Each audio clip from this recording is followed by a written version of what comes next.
Hello everyone, today in this video we'll be discussing the IIML algorithm which are super important from exam point of view, and these are the 14 most important algorithms which are from the modules of IIML, and they carry 10 marks each. Like, they can be asked separately. If they are asked separately, they might not be 10 marks, but they are asked along with the numericals. So the numericals for each of these I have discussed in the numerical videos, you can watch that. And before starting, make sure the like button, subscribe to my channel for more videos like this, and without wasting any more time, let's get started. This document can be found in the link in the description box. You can download it. So let's get started with BFS and DFS. What is BFS? BFS means breadth first search, and DFS means depth first search, right? So let's have a look what it means and how do you write the algorithm. So BFS means breadth first search, and inside that we have the definition. Means what, you will be having some nodes, and the node and the root node will be there, and the root node successors will be there, right? The child nodes. So all the child nodes will be visited first, and then their child nodes will be visited, and then their child nodes will be visited. That kind of structure is called as breadth first search. Okay, and the algorithm goes as follows: create a variable called node list and set it to the initial state. You'll be having a list in which the first node will be the initial state. Okay, until a goal state is found or node list is empty, we have to do something. Those are the two stopping conditions. If the goal state is found, we will stop. If the node list becomes empty, we will be stopping. Remove the first element from the node list and call it as E. The first element is going to be considered as E. If the node list was empty, then quit. For each rule that can match the state described in E. From E you can go to different states, right?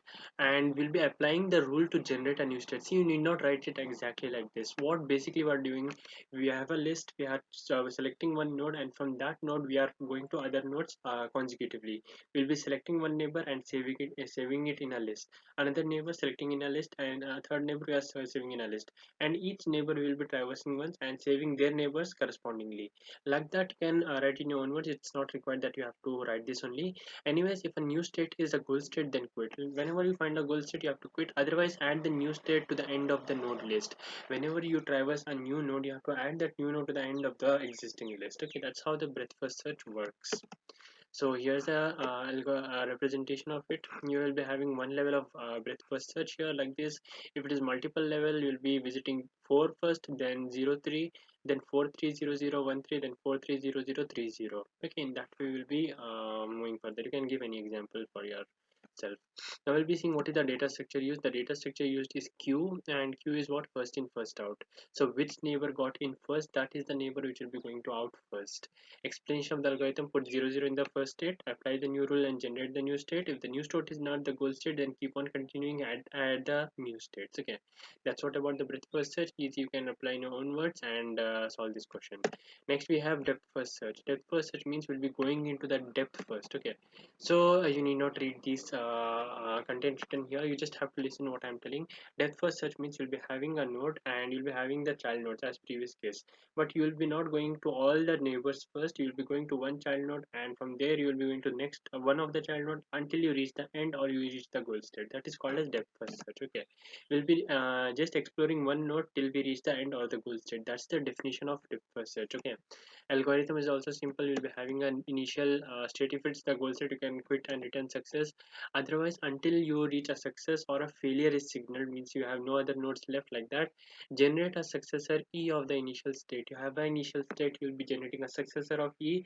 If there are no more successors, signal failure. If there is no more success from here, there is no path from here, that means it's a failure. Call the depth first search with E as the initial state. Call the depth first search with the E as the initial state, and again you will be doing the same thing with this one. You will be checking if there is a successor. If not, you will be generating failure. If the goal state, you will be returning goal state. Like that, you will keep on going like this until you don't reach it, and you will return failure, failure, failure. Then you will be exploring the second node, third node, fourth node, and so on. So the visual representation is as follows. You'll be exploring one node till the end. If it's not there, you're coming back. Okay, so this is also the same thing. A stack is there, and you'll be having the initial state as 0 0. Apply the production rule, generate a new state. As previously, if the new state is not a goal state, you have to keep on exploring further, and it's always added at the top of the stack. If the generated state is encountered, the generated state, if you are considering that, then pop the top of the stack element and search in another direction. Means if there is a no node no way from this node, we'll have to remove all these nodes from the stack and consider a new nodes, right? So that's what they're mentioning here. Also, they have asked in the question regarding the advantages and disadvantages. So let's have a look at that as well. What are the advantages of breadth first search? In breadth first search, what are the advantages is it will not get trapped in exploring a blind alley. Blind alley means if you are present here, a blind alley means there's a very deep path, there is no solution here. But depth first search will keep on going. If, even if there is no solution, it will keep on going. But breadth first search will go this much only, then it will see the next one, and then it will see the next one, then the next one. If not, then it will go just one level further, and this also one level further, this also one level further. Like that, it keeps on going, so it will not be trapped in a blind alley. If there is a solution for a particular problem, BFS is generated to find it. You can find minimal path if there are multiple solutions for the problem. See, breadth first search works on first this level, then this level, then this level, then this level, right? From all the perspectives. So it's not, so it's guaranteed that it will be a minimal solution. Whereas depth first search, if there is a solution here also and here also, first it will go here and it will get a solution. It will tell you I'm over, I'm got a solution, and it will be leaving the problem. That's one of the disadvantage of depth first search. What are the advantages of depth first search? It requires lesser memory. Why? Because you're just storing one node's information, whereas in breadth first search you're storing all nodes information, so more memory is required. And sometimes you may find a solution without examining much. If there is a solution only in the first node in the depth, you'll be just going here and getting the thing. But whereas in depth first search, if it is present in very far here, what you have to do is you have to search this like that. It will keep on going until you at the end you'll be reaching there. Okay, so that's what it has. Both has advantage, disadvantage based on context will be we'll have to see. Okay, so that's all about the breadth first and depth first search. Let's move on to A star, and A star is also known as best first search and AO star. Okay, let's have a look what is its algorithm. Let's have a look at the A star algorithm, which is also known as best first search. So in A star algorithm, if you already have seen the numerical in that, what we will be doing is we will be having some nodes, and from the starting node we will be going to all the neighboring nodes, but we will be selecting that neighboring node which is having the least cost, right? So that's the same thing we'll be doing here. We'll be having a list. Place the starting node into open and find its f of n value. F of n is nothing but the cost till the node and the heuristic cost, means g of n plus h of n. That is called as f of n. And we'll be placing that node in open. There will be two lists, open and close. Okay, we'll be initially putting into the opening list. Then we'll be finding out the most, remove the node from the open and having the smallest f of n value. We'll be selecting that node which is having least f of n value, because we are concerned with reaching the least point first, right? By using the minimum amount, so we are concerned with the smallest f of n value. We'll be choosing that node. If it is a goal node, then stop and return success. Every time whenever if we reach the goal state, obviously we'll be returning success. Else remove the node from the open and find all its successors. We'll be selecting that initial node. We are still in the starting node. If the starting node is only goal state, will be returning, or else we will be finding its successors and find the f of n value of all the successors. Place all of them into open node, and place the removed node into the close. Okay, so whichever we remove the node, that will be placing it in the close. Means whichever is not giving us solution, those are the nodes which will be removing and placing into the close. After that, again do the same thing. Remove the node from open having the smallest f of n value. Means again we will be keep on going until we reach the goal state. Okay, so this the same thing repeats. It's a very simple algorithm. Moving on to the EO star, what we have in EOS algorithm also the same thing, just that and will be there. Okay, but you need not explicitly mention that. The same algorithm is here also, and just a slight difference is place a starting node into open. Same. Compute the most promising solution tree, say T naught. Most promising solution tree means what? In AND, what you have in AND, you will be having some nodes which are connected both, right? One node is connected to two other nodes, and we have to traverse the both. So that both nodes are called as tree. The whole structure, the root plus both nodes, that is called as tree. Like that, many trees can be there. So which is the most compromising, most promising solution tree, which gives us the least amount of a cost, that we will be choosing. Okay, and select a node n that is both on open and a member of T naught. Which is an open and which is a T naught means the most promising solution, as well as it is not explored. That we will be selecting. Remove it from open and place it in close. After you have selected that, we'll be placing it in close.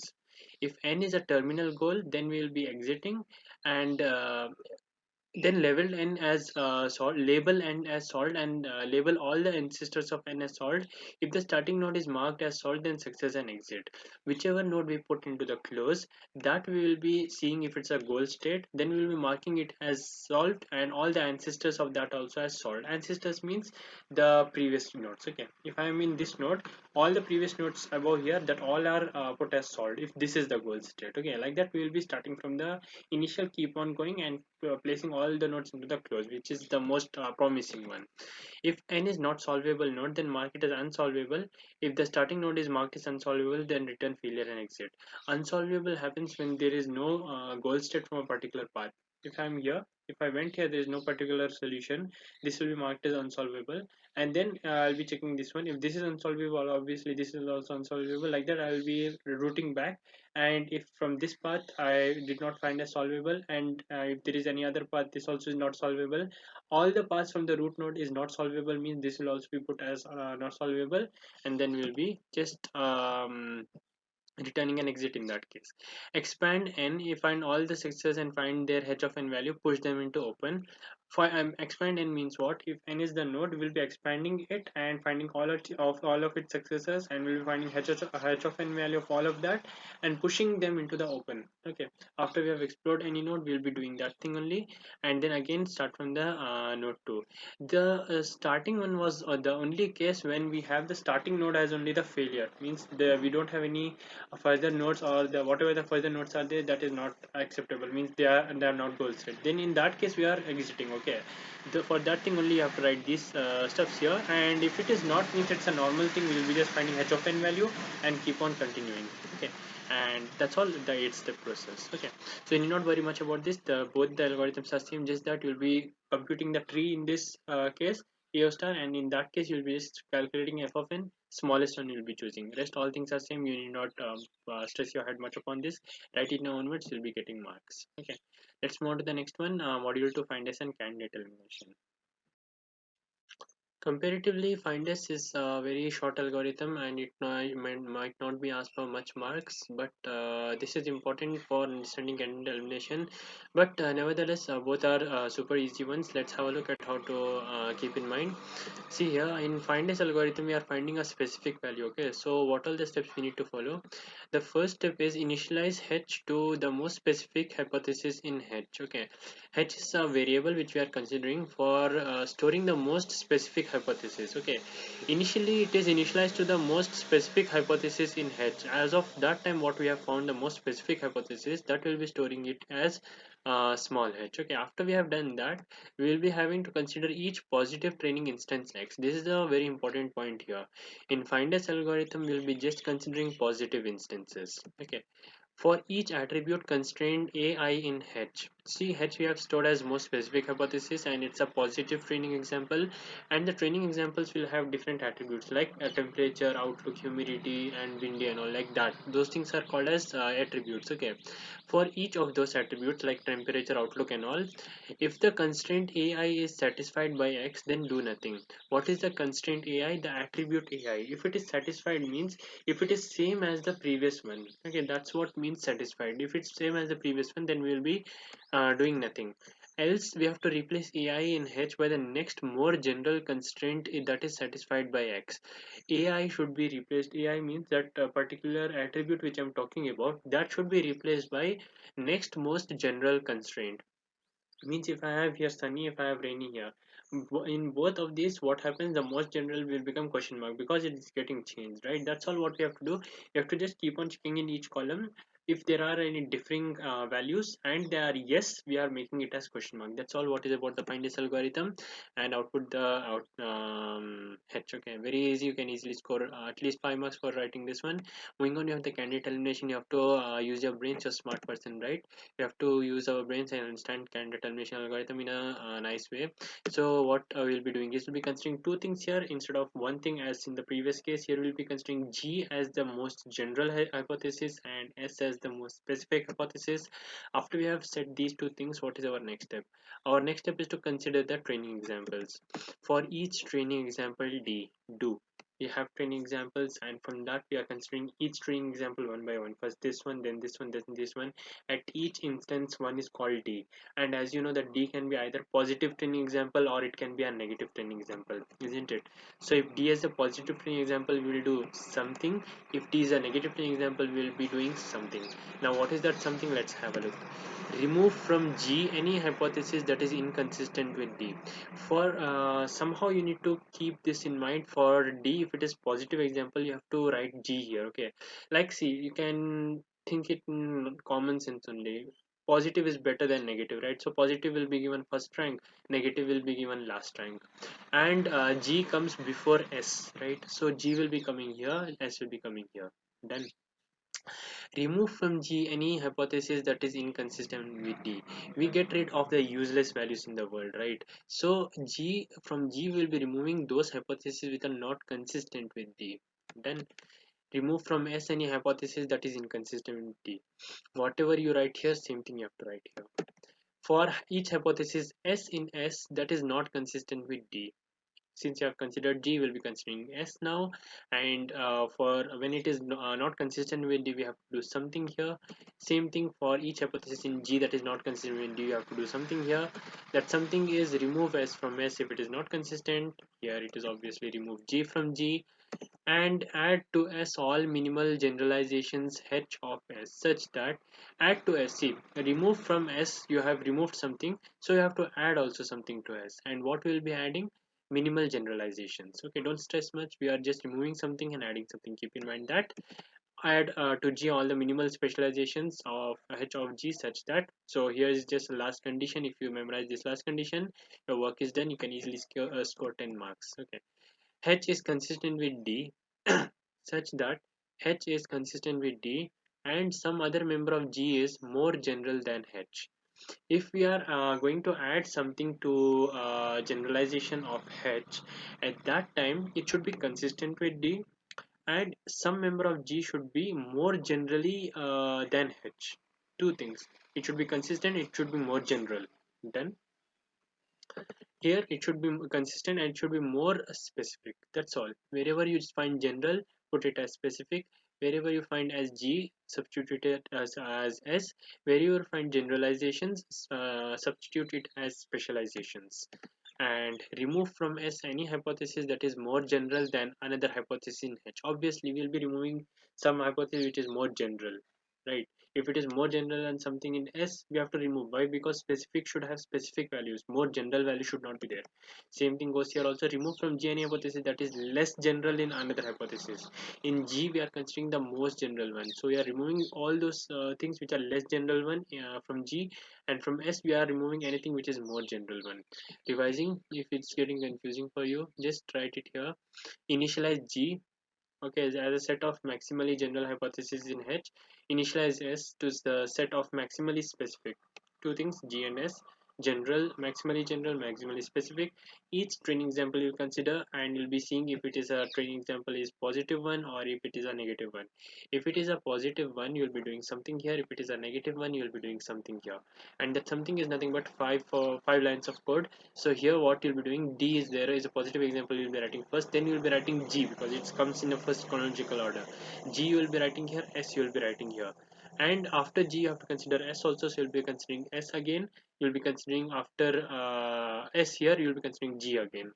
And when you considered S, if it is not consistent, you have to remove it, right? Obviously if it is something is not consistent, remove it. Here also you'll do the same thing, remove from G if it is not consistent, and then you'll be adding also something, adding here also something, and again we'll be checking. It should be H should be consistent and some members should be more general. H should be consistent, some members should be more specific. If that is done, remove from S if something is more general, remove from G if it's something is more specific, or in other words less general, because less general and more specific is same thing, right? So that's all about the candidate elimination. Make sure you know this question very well, and let's move on to the module 3 ID3, very important question for exam point of view. Let's have a look. In ID3 algorithm, the decision tree algorithm will be again having a tree, and that will be returning the best classifier. Okay, like in what way some attributes can be best classified, that it will be returning. So the first line of code what you will be having to write here is that ID3 consists of three things: examples, target attribute, and attribute. What is examples? Examples are nothing but the training data which you have, right? It is the training examples. What is a target attribute? Target attribute is our output which we are trying to predict.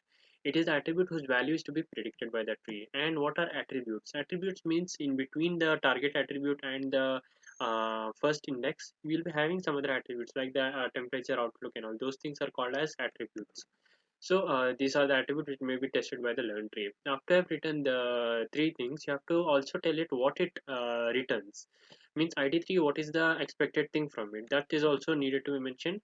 It correctly classifies the given examples into different categories and branches. That is the tree which will be returning, the correctly classified branch. Okay, repeat with me. The correctly classified branch tree will be returned by the ID3. Then let's move on to the algorithm. First, create a root node for a tree. Obviously, we should have the root node for a tree, and the root nodes childs can be either what are the root nodes childs subsets. Okay, let me be clear. You'll be having a tree. Okay, and the tree's root node will be the first instance, and you'll be seeing your data set. In your data set, if all are positive examples, if all are negative examples, or if the data set is empty. Okay, some idiot person, what he sent you an empty data set. Okay, so you don't have anything in the data set. So if you are trying to apply an algorithm for an empty data set, and then you are also an idiot person, right? So you have to check that first, if it is an empty data set or not. In that case, what is to be done? If it is all positive example, if it is all negative examples, what is to be done? If you have made these checks, then you are sure that if these three are not the cases, then we have some mixture, right? That's what you have to make the check first, and you have to handle that case. Then you will be handling the normal case, and then you will be returning. In the same way, if you go, it will be very helpful for you. If all examples are positive, return a single tree no tree root with label positive. Obviously, all are positive. I'm not concerned about anything else. Here I'll be just returning a label positive. If all the examples are negative, return the single tree node with the label negative. If the attributes are empty, then return the single node tree root with label is equal to most common value of target attribute in examples. Most common value will be what, the attribute which will be having nothing, right? That's what we will be returning. We'll be not having anything in the return of the single tree node, and it will be just returning empty. So just handle three cases. Take a root node. If it is positive, return positive. It is negative, return negative. If it is empty, return common value. Okay, like that, just keep in mind. Then we have, if it's not the case, then we have some other situation like the mixture case, like the normal case, right? So in that case, what you have to do, something we have to do, we'll have a look at something later. Before that, let's end this and return root. That's all. Now we're just concerned with this one, and our algorithm will be over. Now you only tell me if you have something, and you have to classify the things under it. Okay, so what you'll be choosing, you'll be choosing the best way to classify. You will be choosing the best attribute. Always you are looking at the best things in the life, right? That's what you'll be doing here also. If one node has different attributes, you'll be choosing the best attribute, which is also called as best attribute with the highest information gain. You'll be calculating information gain for each attribute, and we will be choosing that attribute which is having the most information gain. That's the first thing. A will be assigned to that attribute which has the best star, classifies the example which is having the highest information gain among a set of attributes. If this is having the most information gain, I'll be choosing this one as the best attribute, and this will be assigned to what? A. Then the decision attribute for root will become A. Now the root will become A, which is the best one, that will become root. After it has become root, its next step is to select the next best one, right? Next best one from its subset. So how did I select the best here? By calling this algorithm. If I have to select the next best, obviously I'll be calling this algorithm once more. This is called as recursion.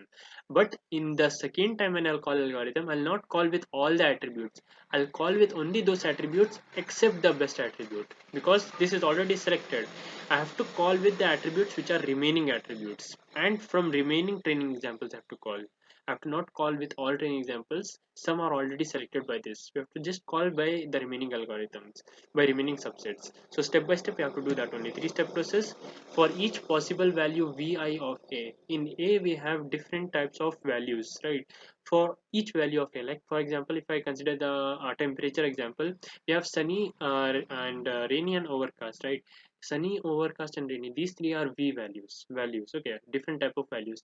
What is the attribute? Temperature is the attribute which got selected from outlook. Humidity, windy was also there, but temperature was the best classifier, so we selected temperature. That is a.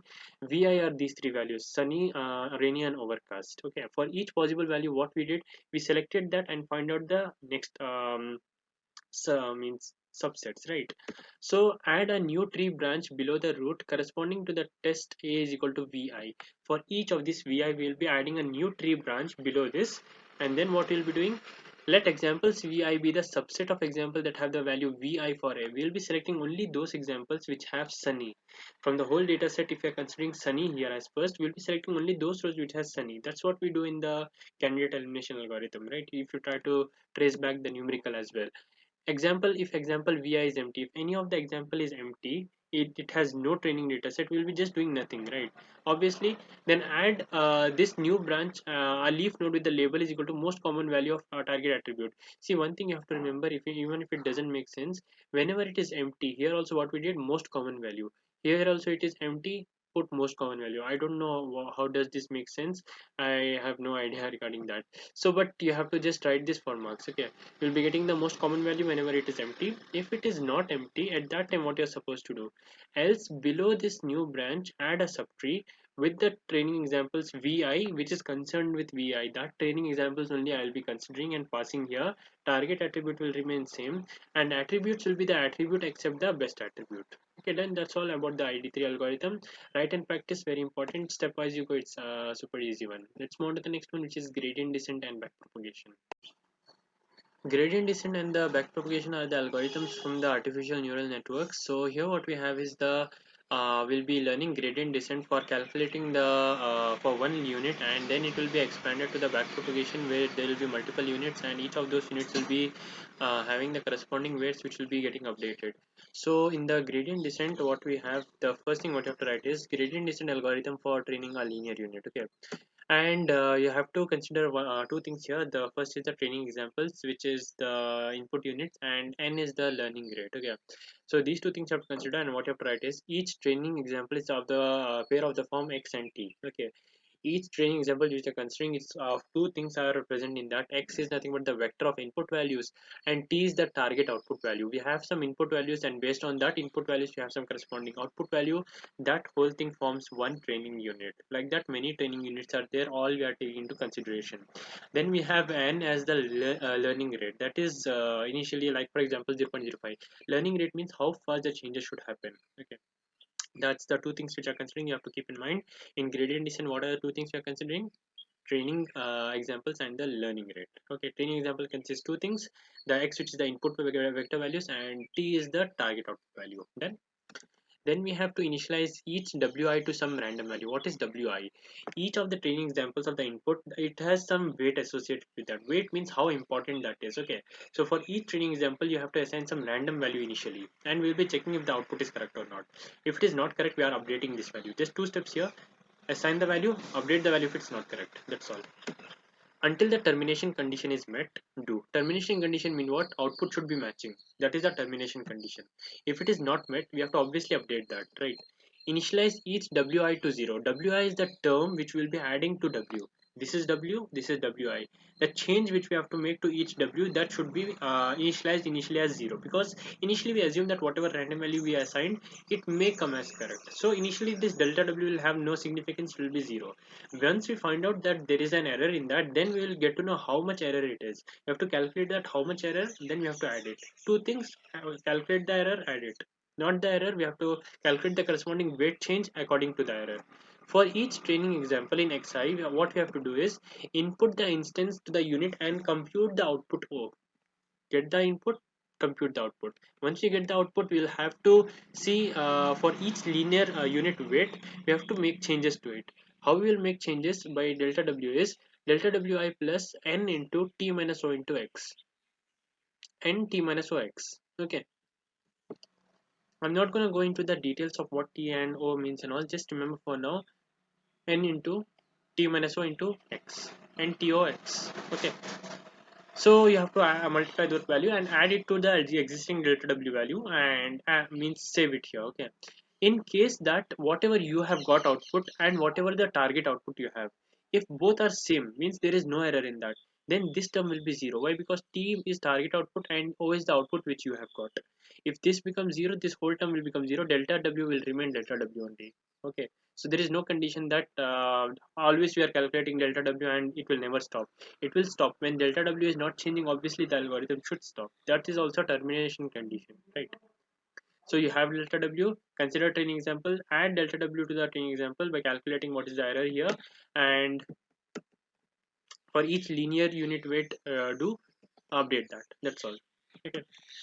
So write this and practice a super important question from exam point of view. Moving on, we have the next, which is the backpropagation algorithm. In this, we have five things: training examples and learning rate. These two are the previous ones only. And in backpropagation, as you know, we have three types of things: input, output, hidden. Three layers are there, right? Input, output, and hidden. So we'll be calculating the learning rate for input, learning rate for output, and learning rate for hidden. Not actually learning rate, the number of linear units. Okay, and those things you have to mention here. What is the example you have to mention? That is same as previous one. X is a vector of input values, t is the target vector of output values, n is the learning rate, and n in is nothing but number of network input layer units. How many input layer units are there? That circle things, that is from the input that you have to take it n in, and next you have to take it in n out, and next you have to take it in n hidden. Okay, output and hidden, how many number of inputs are there, means the circle things. Those things you have to consider as the numbers. Okay, those are the five things you have to first define. After you have done that, we'll be starting the algorithm. It's of the four steps, very simple. First step is of the input, last step is of the output. Before in between we'll be calculating what is the error and updating. For two things we'll be updating. First is the I guess for the input we'll be updating. Second is for the hidden layer we'll be updating. What is the errors found? Input, error, output. Updating the errors. Then create a feed-forward network with n in inputs, n hidden inputs, and n out output units. Initialize all of them to small random weights. All of the circles what we have should be initialized some random weights between minus 0.5 and 0.5. And until the termination condition is met for each training example, what we have to do is propagate the input through the network. Start the input like this, and input the instance X to the network and compute the output for every unit in the network. Input unit, you have to compute the output unit for every input unit into the network. And then when you are computing it, what happens? For each network output unit K, calculate its error term delta K. For output, okay, see, sorry, not for the input and hidden, we are calculating for see, input, hidden, output. For hidden and output, we are calculating the error term, okay, and then we are updating it. So we have to calculate the error term for hidden and output. So that's what we are doing. For each network output unit K, calculate the error term delta K. How you remember delta K? By hearing this word. OK 1 minus OK, Tk minus OK. Repeat with me thrice. OK 1 minus OK, Tk minus OK. OK 1 minus OK, Tk minus OK. OK 1 minus OK, Tk minus OK. Right? That is for the network output unit. Next, in the same way, we have to do for the hidden unit as well. So what is for the hidden unit? The error term what we calculate? OH 1 minus OH, and this one delta W into delta K. Okay, this one you just don't memorize that much. This is more important. OH into 1 minus OH, and this one obviously it's there in your mind. W into delta, right? That's all. Don't memorize these things. It will stress out your head. Okay. Next, what we have, update each network weight with WJ. After we have calculated the error terms, what I told, last we'll be updating the weights. And how will be the updation of the weights? In the same way we use the previous formula, delta W is equal to WI plus delta WIJ. What is delta WIJ? Need not worry much about that. And delta X and N delta X. Okay, N delta X. That's all. Okay. That's all. Just write the brief overview of what's happening. Don't focus on what's the small letters and all. It should be exactly same.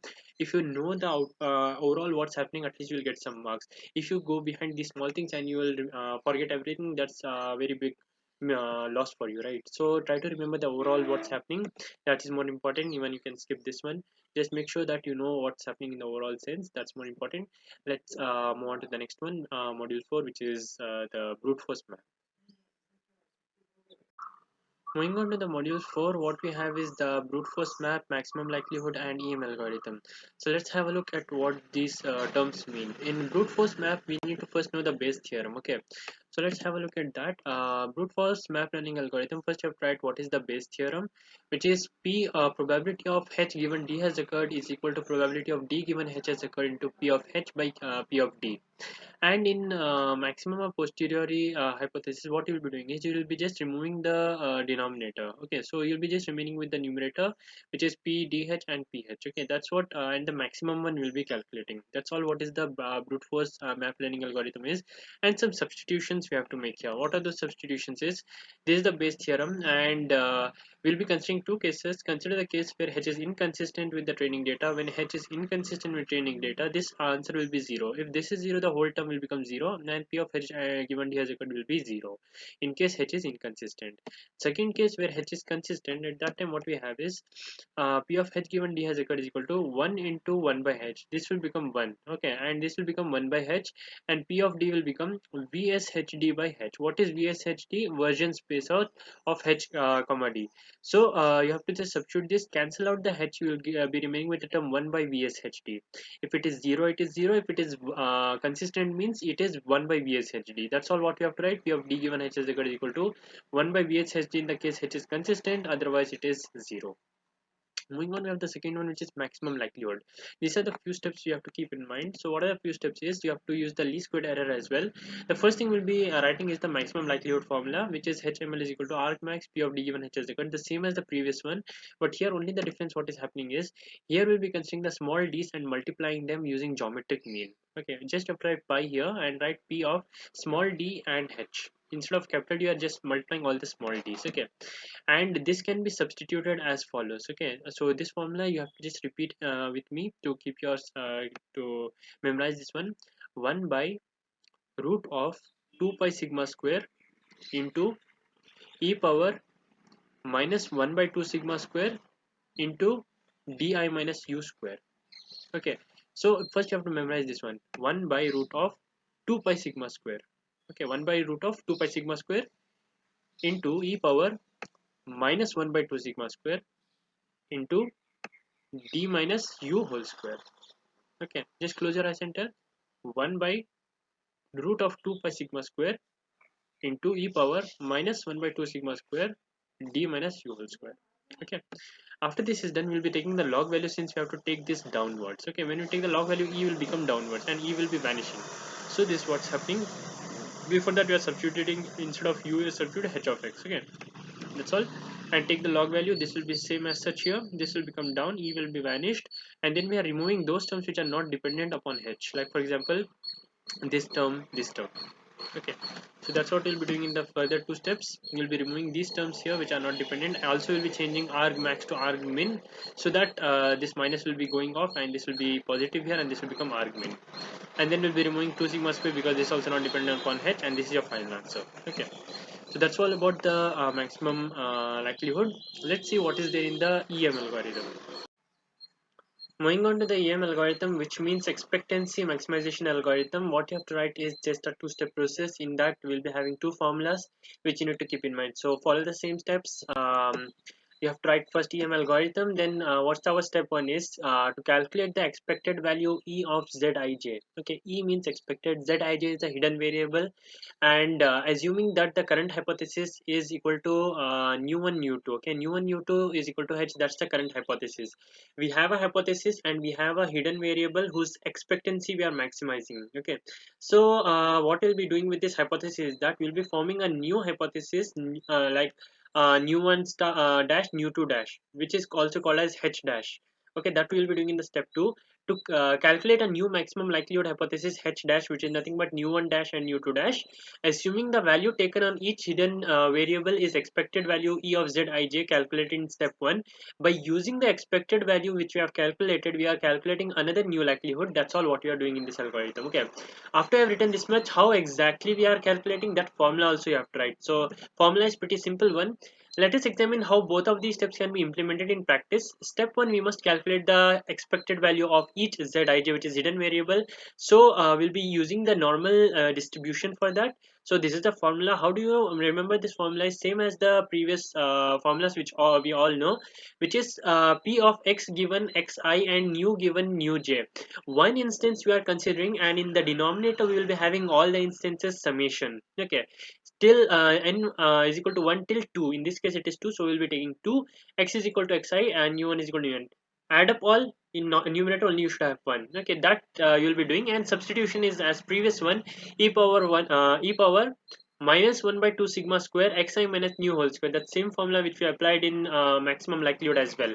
So that's what we'll be substituting here, and you'll be getting your answer. That was about a step 1. The final step what you have to do is, after substituting these values, you have to calculate e of zij, right? But before that, you need to calculate the new j value. Like for each new nu1, nu2 and all, you need to calculate those values. For that, what you will be doing is, you will be using the same formula. Instead of p, you will be just writing e zij, and instead of u, you will be writing x here. Okay, e zj into x divided by e zj. Like how we are calculating mean values, right? We are multiplying the number of students into the weights, or whatever. Like if you take the neural network, what we are doing here, we are calculating the number of inputs into it, input into it, like that only. This is input and this is weight, input into it divided by totally how many inputs were there. So recalling what you have to do in the first step, you have to write e of zj we are calculating, and there we have hypothesis h is equal to nu1 nu2, and we are calculating new h dash, which is nu1 dash and nu2 dash, and we are getting another variable I mean e of zij calculation by using this formula, p of x and nu divided by the summation of all those terms. In the second term, you will be trying to find out the new value. New value is nothing but you will be having the summation of e of zj into x divided by summation of e of zj. That's all what you have tried in the EM algorithm. You can easily score 5 to 6 marks for this, and make sure you know this very well. Let's move on to the last module. We have KNN and Q learning. In KNN algorithm, we can expect two types of things which we have to be writing in exam, which is discrete and real value target function. Okay, so let me tell you the difference. The formulas are very simple, just a slight difference is there, which I'll be letting you know. There are two types here, discrete valued and target real valued function. In both of these, you have to write the same thing. Training algorithm will be first, and in the training algorithm, we'll be having a training example which will be of the form x comma f of x, which is nothing but input and the output. Add the example to the training list of examples, because since you are considering examples, you have to add the training list to the examples, right? Same you write here also. Then we have the classification algorithm, same thing here also. And given a query instance xq to be classified, we are classifying a new instance xq. Okay, and that is nothing but from x1 till xk denote the k instances from training example that are nearest to xq. In KNN, what we have different kinds of neighborhoods, right? We are trying to find out where does xq belong to. Okay, that's what we are doing here in the classification algorithm. So we have the instances, k instances from the training example that are nearest to xq. Nearest to xq, there are few training examples, that one we are choosing which is nearest one. Okay, then what we are doing, we are returning it. Now the question is how we are choosing it. Okay, so to know how we are choosing it, the discrete value target function, this is the formula. All you have to remember is summation of input and output. Summation of input output includes delta v comma f of x. Delta will be returning two types of values. If it is equal, it will be returning 1. If it is not equal, it will be returning 0. So based on that, you will be getting some values here which will be summed at the end, and that will be assigned to f of q. Whereas in the real value target function, here something different happens, where you'll be calculating the total summation of this, and then you will be dividing by the total number of instances. What does this do is, it will calculate the mean. For any new instance, it will calculate the mean of all the neighboring instances, and that will be assigned to it. Okay, and that's what the only difference between these two, the KNN and Q learning, I mean KNN of discrete and real valued. Next we'll be moving on to the Q learning. In KNN, there's also another one which is distance weighted, but that's not must ask, so I have skipped that for now. But anyways, I have discussed in the theory video. If you want, you can watch that. Let's move on to the Q learning algorithm and wrap up this video. Queue learning algorithm is very simple. What all we have to just do is that select an action and execute it. We are in an environment where we are standing here and we have some set of actions which we can perform. And whenever we perform some action, we'll be getting some reward, as well as we are moving to a new state. We are performing an action, getting a reward, moving to a new state. That's what's happening in the queue learning. Start from here. For each state s comma a, initialize. S means which state you are in, and a means what action you're going to take.